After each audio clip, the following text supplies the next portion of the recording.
Good morning, everybody. This is Julie Valentin, getting real on Sunday morning. So I just finished up my morning meditation with my group, and it's always interesting. It's always intriguing to see what shows up. This morning is about flow. And really what's interesting, the opposite of flow is resistance. What are you resisting right now? What is the block? And a lot of times we don't recognize that we're in places that we just don't know how to move ourselves out of, whether it's a relationship, a job, a community, whatever. It's the full gamut, and for everybody it's different. It's a different combination of those things or one specific thing.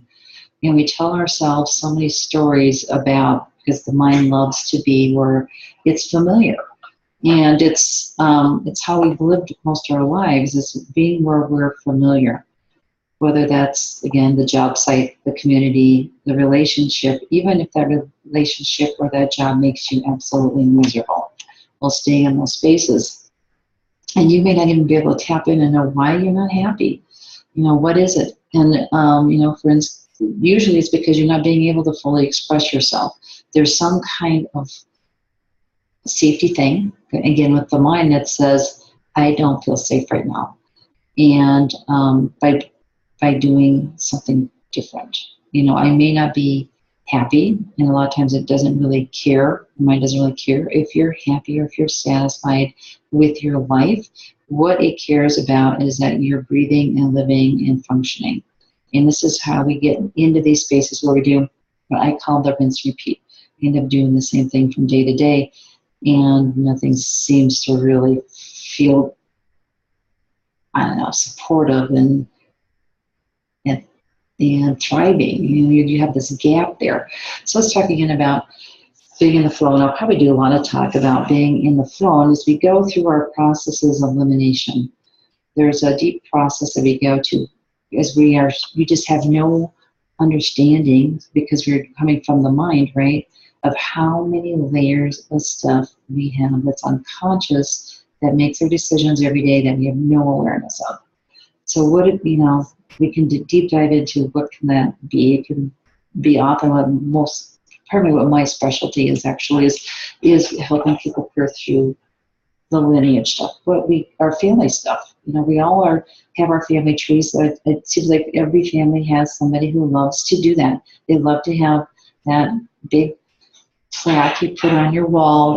It's got all the tree with all the little arms and aunts and uncles and grandpa and grandma and great grandpa and grandma. We just go right up the lineage, and that tree I call the family karma tree, because whatever our great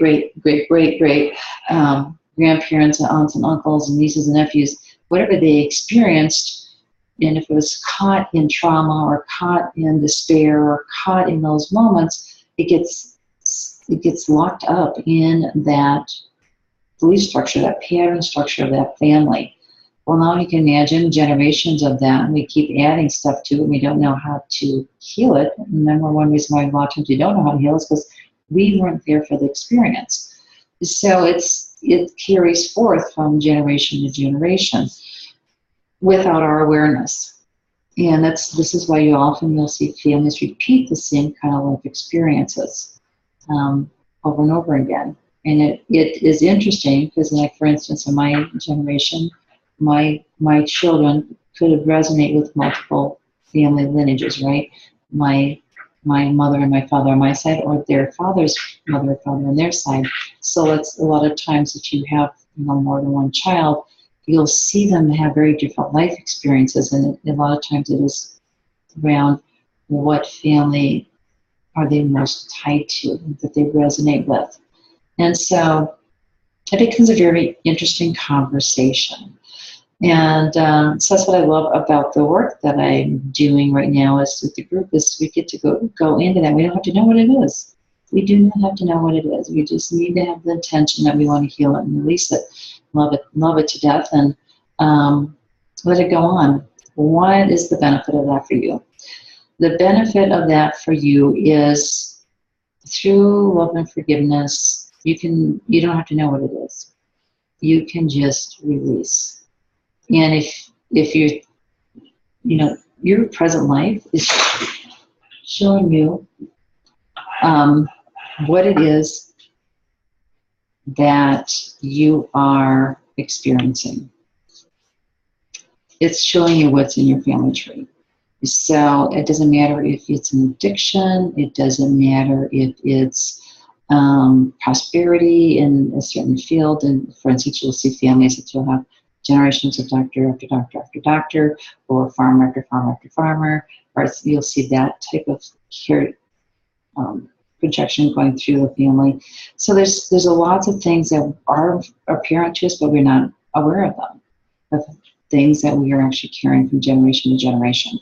So if you feel you need a focus point, a lot of times those trauma points, a relationship trauma, a job trauma, a location trauma, any of those kinds of things are usually to bring awareness to us of what we are here to really heal. But to go beyond that block, that wall, that trauma, the mind doesn't know that when we go through that trauma, we come on the other side of it, is where the gift is. When you can move through that process and really feel and be yourself again, you actually are eliminating certain parts of your experience. So, yeah, life is interesting. So I'm sure I'll have more on this, especially because I'm in my 90-day process with my group. So we have a lot of powerful insights that'll come up, and sometimes not. You'll just feel it in, they'll feel it in their bodies. So I love you guys so much. Thanks for joining me, and we will meet again tomorrow. Thank you much. Bye.